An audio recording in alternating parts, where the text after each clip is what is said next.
আসসালামু আলাইকুম প্রিয় দর্শক, প্রতিদিনের মতো আজকেও আপনাদেরকে বিশ্বের বিভিন্ন দেশের টাকা রেট সম্পর্কে জানিয়ে দেবো। দর্শক, প্রতিনিয়ত কিন্তু বিশ্বের বিভিন্ন দেশের টাকা রেট পরিবর্তন হচ্ছে। আজকে বিশ্বের কোন কোন দেশ থেকে টাকা পাঠালে বাংলাদেশি টাকায় কত টাকা করে রেট পাবেন সেটা আপনাদেরকে জানিয়ে দেবো। আজকে আপনারা জানতে পারবেন মালয়েশিয়া, সৌদি আরব, ওমান, দুবাই, কুয়েত, কাতার, বাহরাইন, মার্কিন ডলার সহ বিশ্বের বিভিন্ন দেশের ডলারের রেট আপনাদেরকে জানিয়ে দেবো। প্রথমেই জানাবো সৌদি রিয়াল। সৌদি আরবের 1 রিয়াল সমান 32 টাকা 42 পয়সা পর্যন্ত সর্বোচ্চ রেট পাবেন। মালয়েশিয়ার রিঙ্গিত, মালয়েশিয়ার 1 রিঙ্গিত সমান 30 টাকা 12 পয়সা করে রেট দিচ্ছে। মার্কিন ডলার, মার্কিন 1 ডলার সমান 122 টাকা 38 পয়সা করে রেট পাবেন।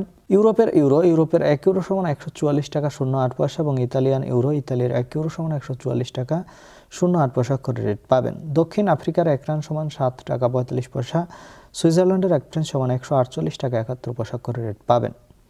কুয়েতি দিনার, কুয়েতের 1 দিনার সমান 400 টাকা করে রেট দিচ্ছে। কাতারি রিয়াল, কাতারের 1 রিয়াল সমান 33 টাকা 59 পয়সা করে রেট পাবেন। বাহরাইনি দিনার, বাহরাইনের 1 দিনার সমান 324 টাকা 34 পয়সা করে রেট পাবেন। ওমানি রিয়াল, ওমানের 1 রিয়াল সমান 317 টাকা করে রেট দিচ্ছে ইউনাইটেড আরব আমিরাত। দুবাইয়ের 1 দিরহাম সমান 33 টাকা 30 পয়সা করে রেট পাবেন। কানাডার ডলার, কানাডার 1 ডলার সমান 90 টাকা 95 পয়সা করে রেট পাবেন। নিউজিল্যান্ডি ডলার, নিউজিল্যান্ডের 1 ডলার সমান 69 টাকা 69 পয়সা করে রেট পাবেন। অস্ট্রেলিয়ান ডলার, অস্ট্রেলিয়ার 1 ডলার সমান 81 টাকা 87 পয়সা করে রেট পাবেন। সিঙ্গাপুরি ডলার, সিঙ্গাপুরের 1 ডলার সমান 95 টাকা 10 পয়সা করে রেট পাবেন। ব্রিটিশ পাউন্ড, ব্রিটেনের 1 পাউন্ড সমান 163 টাকা 52 পয়সা করে রেট পাবেন। দর্শক, এই ছিল আজকে বিশ্বের কয়েকটি দেশের টাকা রেট সম্পর্কে। কথা হবে পরবর্তী কোনো ভিডিওতে। প্রতিনিয়ত আপডেট পেতে অবশ্যই আমাদের চ্যানেলটি সাবস্ক্রাইব করে রাখুন।